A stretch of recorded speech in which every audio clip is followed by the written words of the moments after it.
Hey, it's Andrew Wood here, and I want to show you today how to really do a great landing page for your book.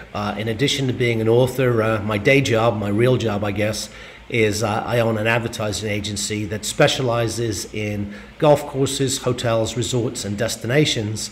And we've built over 3,000 landing pages in 26 different countries. So we know a thing or two about how to build a good landing page. But what I want to show you is some of the key elements that you might be missing from your existing landing page. So we start here with this book, Life Well Lived, and we just basically give an intro paragraph so that you can read this and decide whether or not this book is for you. You know, is this the type of book you want to read? Then we go a little bit deeper, and this is a good technique, especially on a nonfiction book, is to ask people questions. Ask people questions.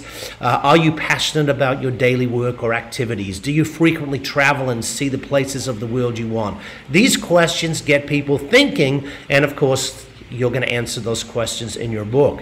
Then on this one, this quote is so good, it's so much into the genre of the book that I used it. It's a famous quote from Mark Twain. But here's the real kicker, and here's what's missing from most of the book landing pages that I see, and that's like a real emotional story. You know, why should I read this book? And it goes on to talk about how 4 of my best friends died before they were 50, all from various forms of cancer, and how we need to think about, you know, what we do with our life right now. Then it goes on again to, describe what does a life well lived mean to you. We've got another graphic to break up the text, and it really goes in again to another sales pitch. And believe me, the sales pitch is what selling books is all about. Maybe you have another way of doing it, but I've sold a lot of books over the last 20, 30 years, and it's all gone down, in my opinion, to the quality of the sales pitch. So there's a big sales pitch here, and then, and I do this on most of my books, I actually break down the book chapter by chapter. You can see I've used some interesting pictures. We've got Dolly Parton here, we've got Madonna there, we've got Abe Lincoln, Bruce Lee, the Dalai Lama. So I'm mixing it up. I've got some pictures of women, I've got some pictures of men, and mixing it up so I try to appeal to the largest possible audience I can.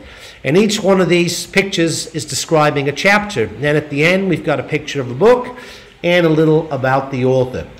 So that's really, look at this, it's probably about a 8 or 9 page sales pitch. And you might say to me, well, who's going to read an 8 or 9 page sales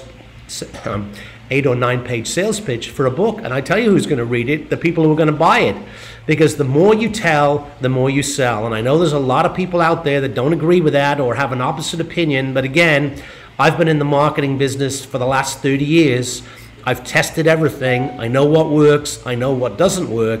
And the more I tell, the more story, the more emotional, the more benefits that you put into your sales pitch, the more books you're going to sell. And that's every bit as true for fiction as it is nonfiction, albeit a little bit differently. So hopefully that gives you some ideas on how you can snazz up your landing page to sell some more books.